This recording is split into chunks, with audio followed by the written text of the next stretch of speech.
al-ijma'u wal ijma'u maknahu ittifaqu jami'il ulama'il mujtahidina min ummati sayyidina Muhammadin sallallahu alaihi wasallam fi asrin minal usuri ala hukmin syar'iyyin.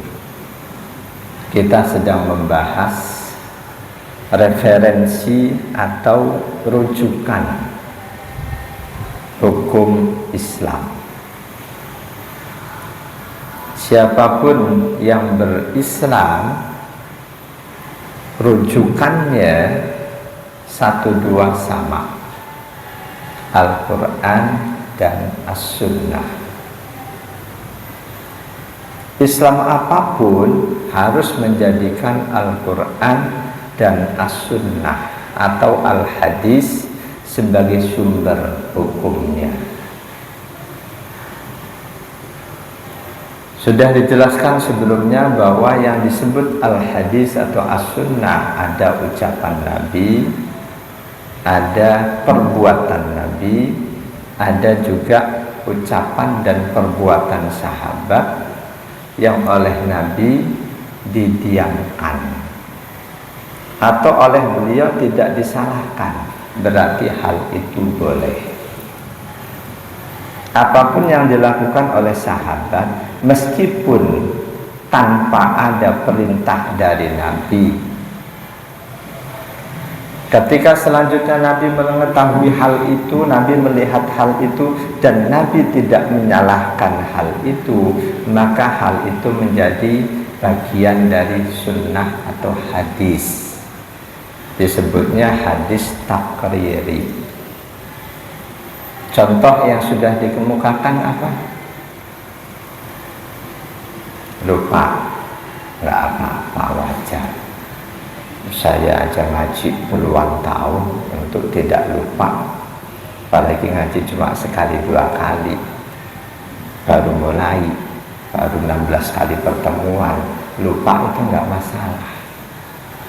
Contohnya, pernah selesai sholat subuh, ada seorang sahabat yang terus mengerjakan sholat lagi.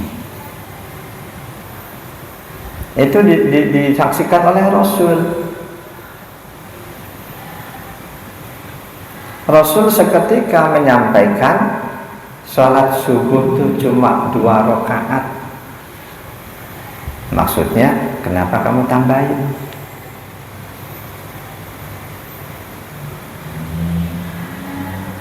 Ketika sang sahabat selesai mengerjakan, bisa jadi Rasul sampaikan ucapan beliau tadi itu pada saat sahabat sedang dalam sholat yang 2 rakaat sesudah subuh itu. Bisa jadi juga begitu sahabat selesai langsung Nabi bilang, sholat subuh itu cuma 2 rakaat, kan tadi kamu sudah sholat bareng-bareng, kok sholat lagi?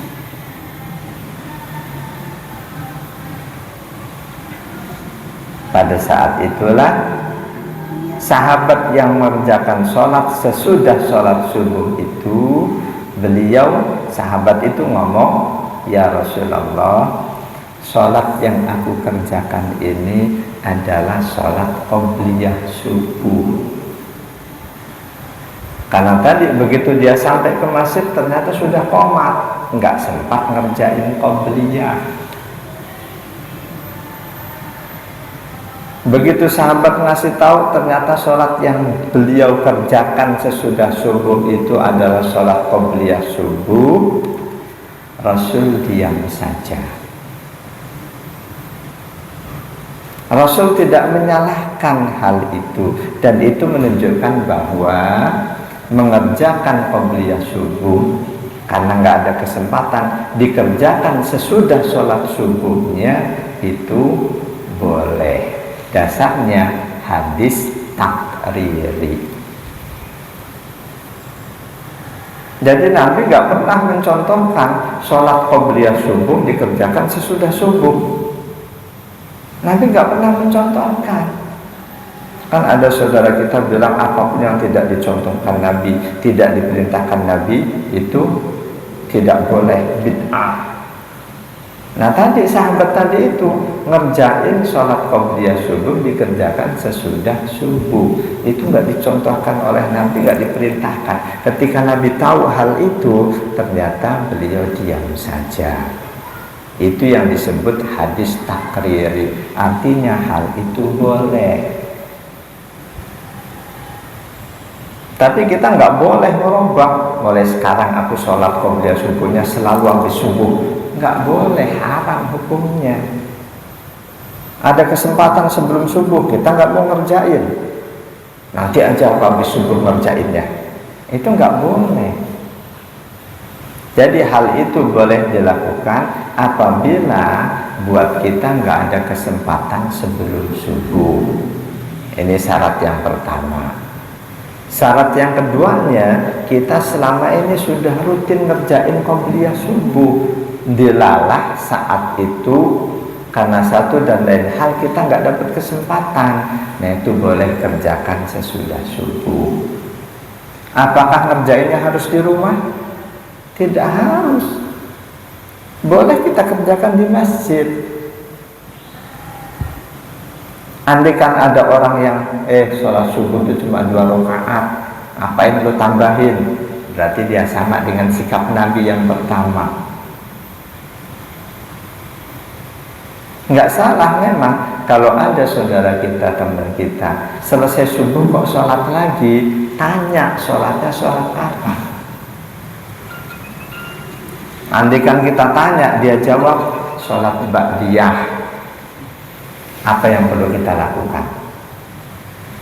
Kita kasih tahu subuh itu nggak punya ba'diyah, nggak ada ba'diyah subuh, sama dengan nggak ada ba'diyah asar. Jadi nggak boleh kamu ba'diyah. Mereka yang sengaja mengerjakan ba'diyah subuh dan asar itu malah dosa. Sengaja mengerjakan, walaupun itu ibadah, karena itu nggak dicontohkan oleh Nabi, itu yang nggak boleh. Jadi tidak setiap ibadah yang tidak dicontohkan lantas mutlak nggak boleh. Habis subuh sengaja usolli sunnatas subhi ba'diyatan, itu nggak boleh, itu nggak dicontohkan. Terus kenapa yang tadi qobliyah dikerjakan habis subuh Rasul nggak contohkan, tapi kok sama Rasul nggak dilarang? Itu tuh pelajaran buat kita. Selama dia masih sejalan dengan sunnah Nabi, itu boleh. Nah kebetulan ada contoh dari Nabi, kasusnya lain. Ba'diyah subuh nggak ada, ba'diyah asar nggak ada. Nabi pernah mengerjakan sholat sunnah sesudah sholat asar. Mungkin sahabat yang ngerjain qobliyah subuh dikerjakan sesudah sholat subuh, mungkin itu karena ingat Nabi aja pernah mengerjakan selesai sholat asar, sholat sunnah. Yang ternyata sholat sunnah yang dikerjakan Rasul itu sholat ba'diyah duhur. Jadi selesai sholat zuhur, Rasul kedatangan tamu. Belum sempat ngerjain ba'diyah, Rasul buru-buru mendatangi tamu karena wajib memuliakan tamu.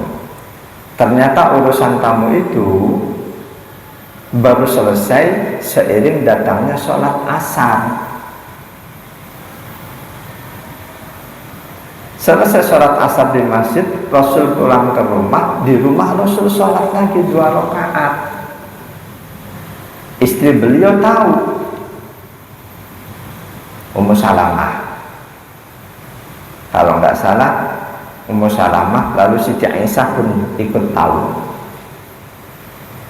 Karena itu ada kisah beberapa orang sahabat laki-laki merasa aneh, kok ini ada yang sholat sunnah sesudah asar, kan Rasul melarang.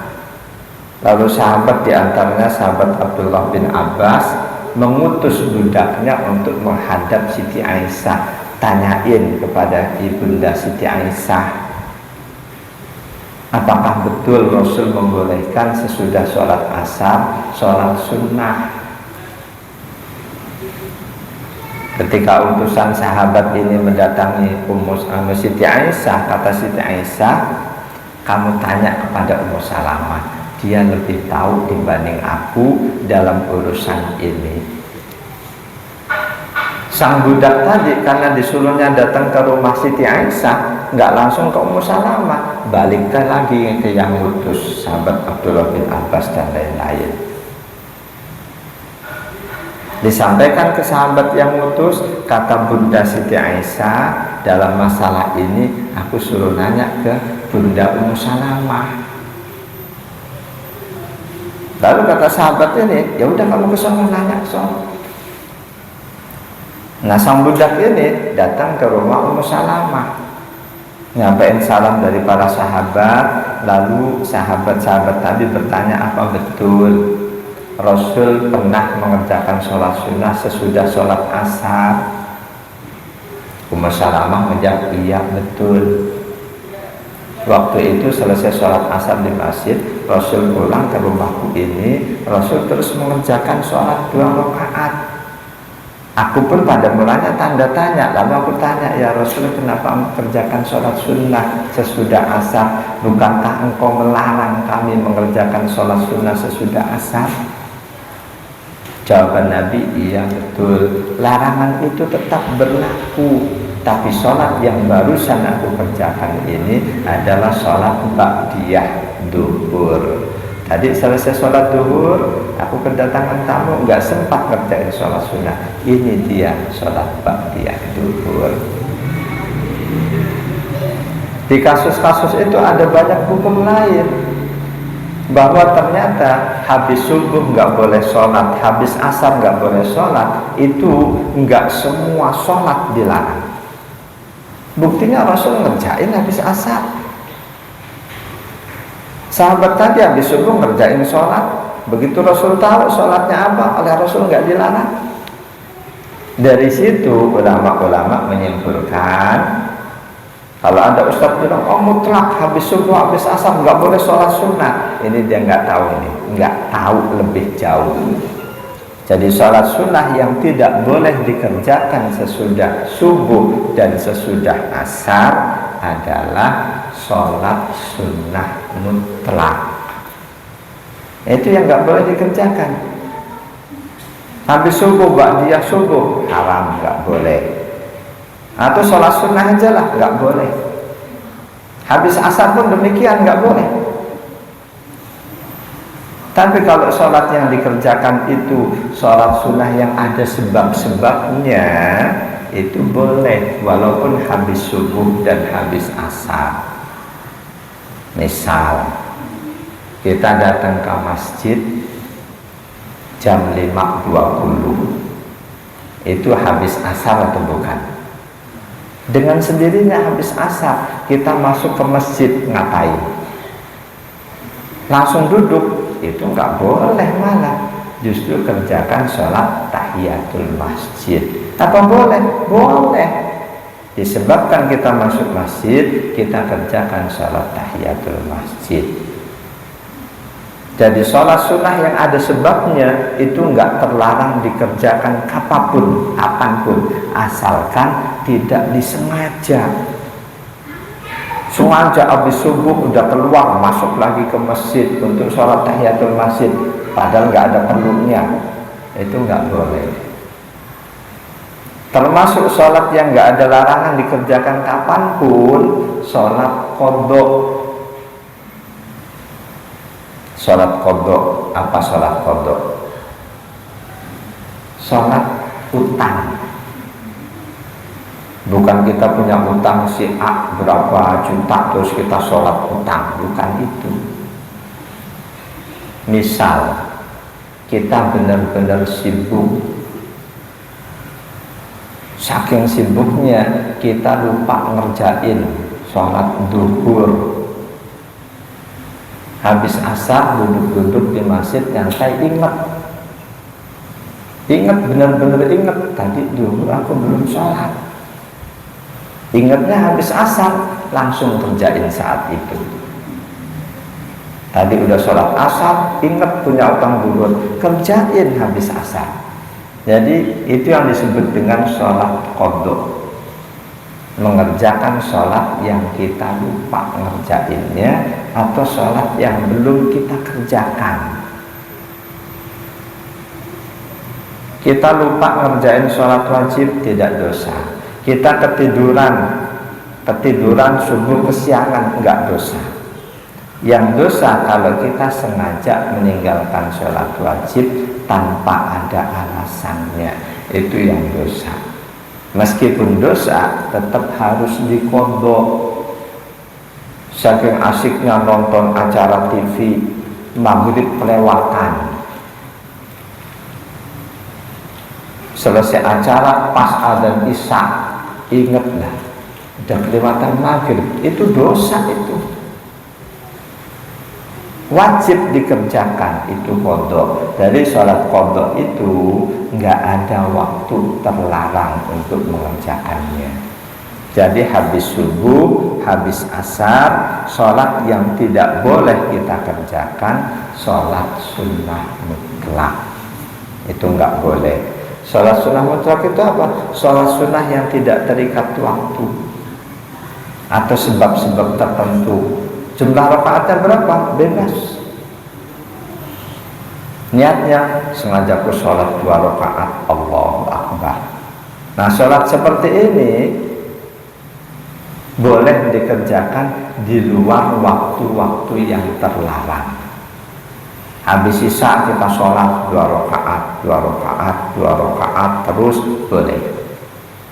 Sholat apa ya? Pokoknya sholat sunnah, itu yang disebut sholat sunnah mutlak. Kalau ada namanya sholat istikharah, enggak termasuk mutlak. Atau sholat duha enggak termasuk mutlak. Sholat witir enggak termasuk mutlak.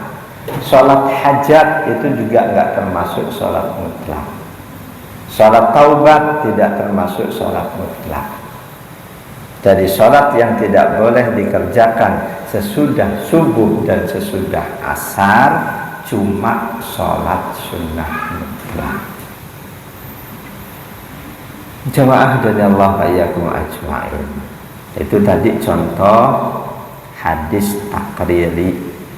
Sahabat mengerjakan sesuatu tanpa ada contoh dan perintah dari Nabi. Ketika Nabi melihat, Nabi tahu, Nabi diam saja, itu tanda bahwa hal itu boleh dilakukan. Jadi harus diingat-ingat. Kalau ada yang bilang apapun yang tidak dicontohkan oleh Nabi, tidak diperintahkan oleh Nabi, itu tidak boleh dilakukan, itu bid'ah, itu kesimpulan yang salah.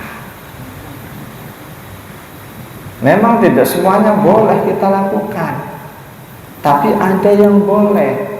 Contohnya tadi sudah qobliyah subuh, karena nggak ada kesempatan dikerjakan sesudah subuh, itu hadis takriri. Contoh yang tidak boleh ada, pernah Rasul menyaksikan seorang sahabat sholat, pada saat salam nengok kanan, tangannya ikut Assalamualaikum warahmatullahi, Assalamualaikum warahmatullahi. Jadi tangan di atas paha, ikut kepala nengok kanan, tangannya kanan, kepala nengok kiri, tangannya kiri. Rasul melihat itu, oleh Rasul ditegur, ngapain tanganmu itu? Kayak buntut kuda aja tengok kanan kiri. Rasul nggak contohkan, oleh sahabat dilakukan dan ternyata itu dilarang oleh Rasul. Karena itu kesimpulan yang benar, apapun yang tidak dicontohkan dan tidak diperintahkan oleh Rasul, ada yang boleh, ada yang tidak boleh. Ini yang benar. Tidak mutlak nggak boleh, tidak. Apa yang boleh, apa yang tidak boleh, tentu yang ngerti, mereka yang paham agama. Nah itu kita jangan asal buat-buat. Berdoa dengan kalimat doa apapun meskipun nggak dicontohkan oleh Rasul boleh, karena intinya doanya, kalimatnya silahkan. Seperti saat ini nih, ini kita masuk tanggal 1 Rajab, ada ngajari suruh perbanyak doa, Allahumma firli warhamni wa tub aliyya. maghrib subuh selama bulan Rajab, itu boleh-boleh saja. Perbanyak doa itu, Allahumma gfirli warhamni wa tub aliyya, Allahumma gfirli warhamni wa tub aliyya. Tapi ingat, kalimat itu tidak diajarkan oleh Nabi. Yang jelas berdoa kapanpun itu perintah Allah, perintah Rasul. Meskipun kalimat doanya bukan diajarkan oleh Rasul, doanya sendiri diperintahkan oleh Rasul, tetap bernilai sunnah. Sama halnya yang sering kita praktekkan, doa akhir dan awal tahun, itu Rasul nggak ngajarin. Nggak ngajarin bukan berarti nggak boleh. Doa kapanpun silakan. Nah itu ketika kita menjalankan hal itu, akhir awal tahun kita doa, jangan bilang ini sunnah Nabi, itu yang nggak boleh. Berdoanya sunnah, tapi momennya tidak sunnah.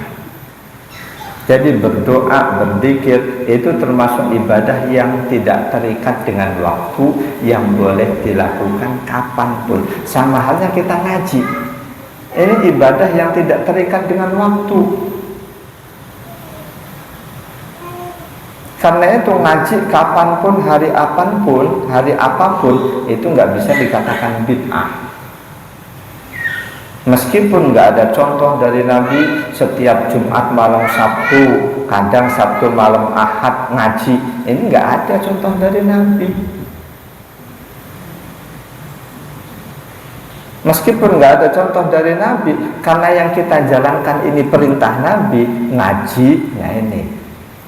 Jadi selama kontennya, selama materinya perintah Nabi, itu boleh dilakukan meskipun waktunya berbeda dengan waktu Nabi.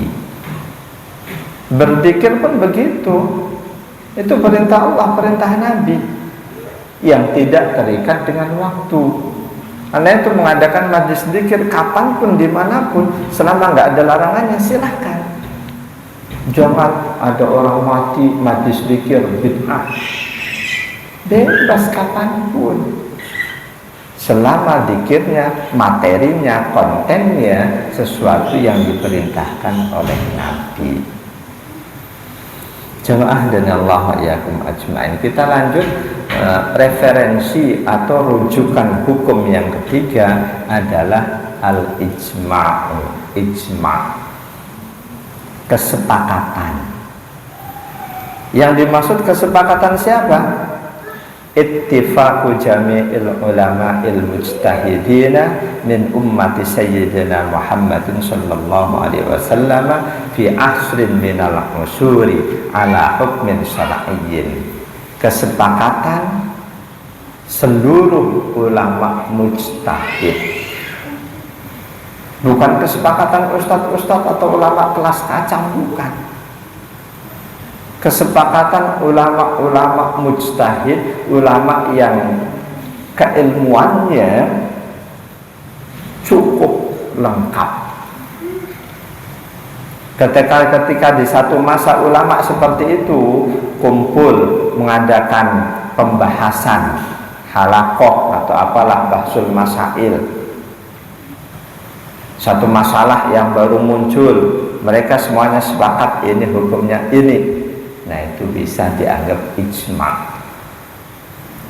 Ijma' generasi ulama sahabat Nabi, lalu generasi berikutnya, itu bisa disebut ijma'. Kalau yang sepakat ini orang-orang kelas rendah lah, keilmuannya nggak seberapa, kok sepakat, oh menurut kami ini hukumnya ini, itu nggak bisa disebut ijma'. Jadi disebut ijma' ketika seluruh ulama mujtahid. Jadi ulama itu yang tertinggi levelnya mujtahid mutlak, ada mujtahid madhab.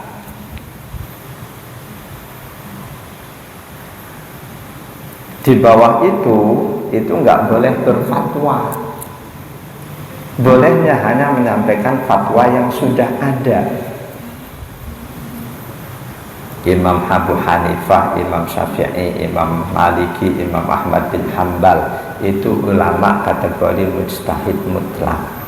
Mereka boleh mendirikan madhab. Dari 4 madhab itu ada masalah-masalah yang semuanya sepakat sama, tapi banyak juga masalah yang antar mereka berbeda. Kadang Abu Hanifah, Hambali sama, Maliki, Syafi'i beda. Kadang Abu Hanifah, Syafi'i, Hambali sama, Imam Malik sendiri beda. Nah, ketika ulama 4 mazhab itu berbeda, selanjutnya kita boleh mempraktekkan salah satunya tanpa menyalahkan yang lain. Ketika ulama tidak ijma', itu boleh mempraktekkan salah satunya. Sebaliknya, ketika seluruh ulama mujtahid itu kompak sepakat bahwa ini hukumnya begini, itu yang harus dijalankan. Fa idza tafaqa haula'il ulama'u sawa'un kanu fi hasbi sahabati aw ba'dahum ala hukmin minal ahkami syar'iyyati kana ittifaquhum hada ijma'an. Ketika mereka ulama-ulama itu baik generasi sahabat atau setelahnya sepakat dalam satu masalah hukum, nah hukum yang mereka sepakati itu disebut ijma'. Dalilnya apa?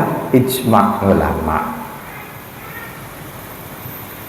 Wa kana al-'amalu bima ajma'u 'alaihi wajiban, dan selanjutnya kita sebagai umat wajib mengamalkan hal itu. Jadi pendapat ulama, ijma' ulama dibutuhkan ketika ada masalah tidak ditemukan rujukannya di Al-Qur'an, juga tidak ditemukan rujukannya di As-Sunnah.